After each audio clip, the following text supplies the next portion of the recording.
Alright everyone, so we have seen how to activate the TensorFlow 2.0 inside the Google Colab environment. But we needed data for the analysis purpose. So in this video, we'll see how we can grab all those data available at a different location and put it into Google Colab environment. If you have a public link available dataset, how you can put it into Google Colab, or the data is available in your Google Drive, or data may be available at somewhere on a GitHub link, or the data available in a local drive or somewhere in your local machine. How you can put all those data into Google Colab environment.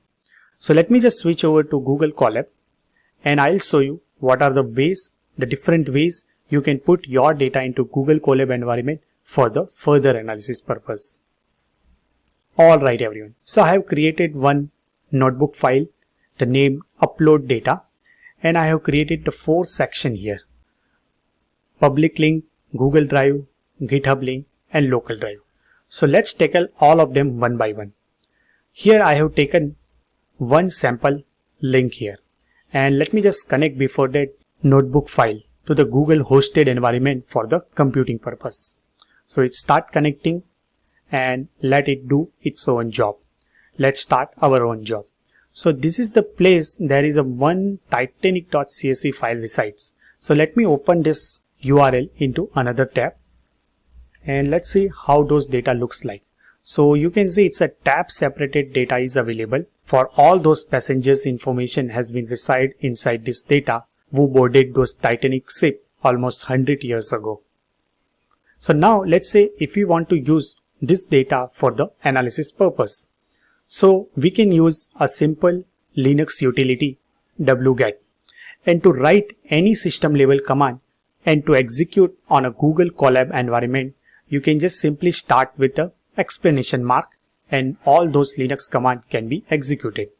So after exclamation mark, whatever you write, this is not going to be run by Python interpreter or a Python compiler, but it is going to be executed by the system environment.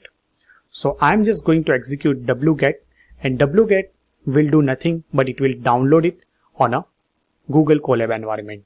So let me just execute this one, and you can see it has downloaded small.csv file. Now how we can see what are the files already exist? So we can create another cell and let me execute exclamation mark and ls. So it will just list down all the files. So you can see earlier I had a one folder available, sample underscore data, and another one is a titanic.csv file. Now to see visually all those files and folders available on our Google Colab environment, you can just simply open this left pan bar, and from here you can go to the files. Let us refresh it again, and you can see by default there is a one sample data folder. Google has already kept it here, and there are a number of data sets are available for the analysis purpose. Apart from that, we have uploaded our own data set, I would say, from some public link. Now once the data set is available into Google Colab environment, we can just simply use any file utility to read those data for the further analysis purpose. So let me create one more new cell, and I'm just going to use the pandas. So import pandas as pd, and let me execute it. Let me create one more cell, and we are going to use this pd.readcsv file to read this titanic.csv file. So let me give the titanic.csv file as an input argument, and let's just try to see first few records only. So I have used this head method, and let's just run it, and you can see it has successfully read the data, but we haven't given explicit any separator here because by default separator is might be comma. So let's give the separator name /t. So it will be a tab separated, and let's just execute it once again. And now you can see beautifully all those data which resides at this particular link we have taken into Google Colab environment, and from Google Colab environment with the help of pandas library for the CSV file reading function, we have successfully read those file data into data frame object. So this is the one way through public link. Let's go with another way. Google Drive. Now inside the Google Drive we keep putting a lot of data, our personal data and maybe some other data. Let's say for the analysis purpose you require some data and all those data resides in a Google Drive. So you can do one thing, just put your cursor at one particular code cell and select or press this mount drive. So automatically all those data available on a Google Drive will be mounted on a Google Colab environment.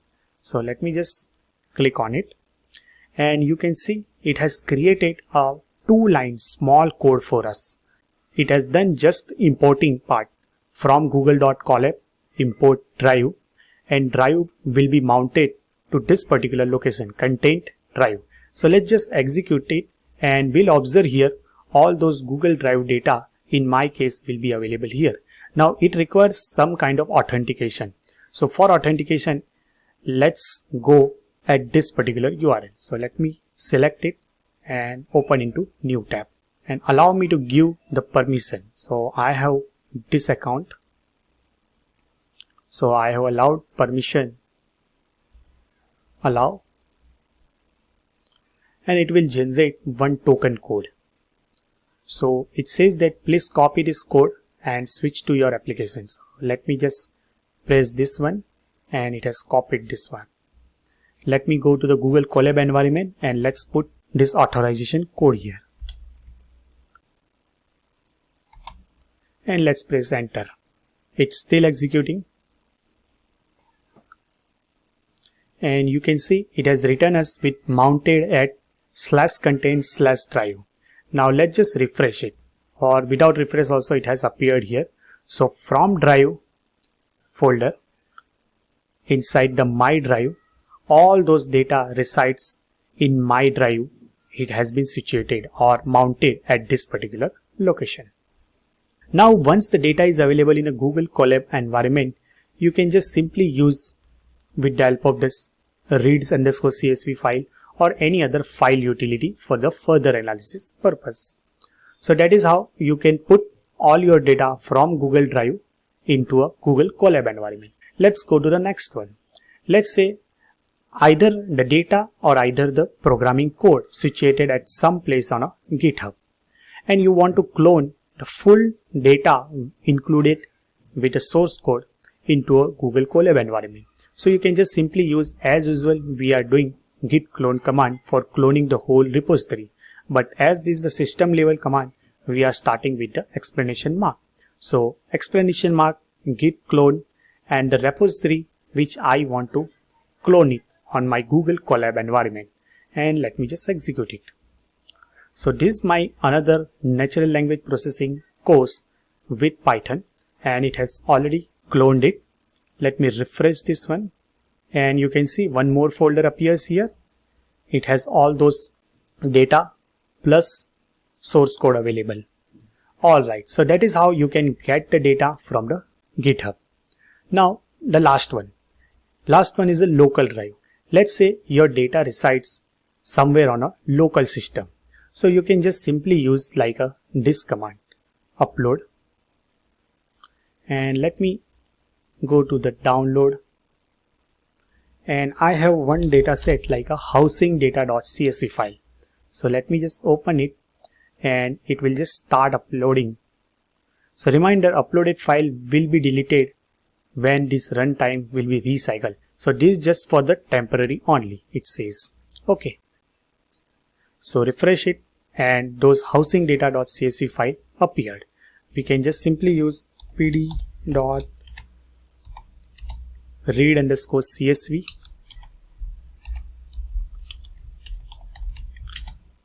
housing data.csv, and let me just execute it, or let's just display first few records only.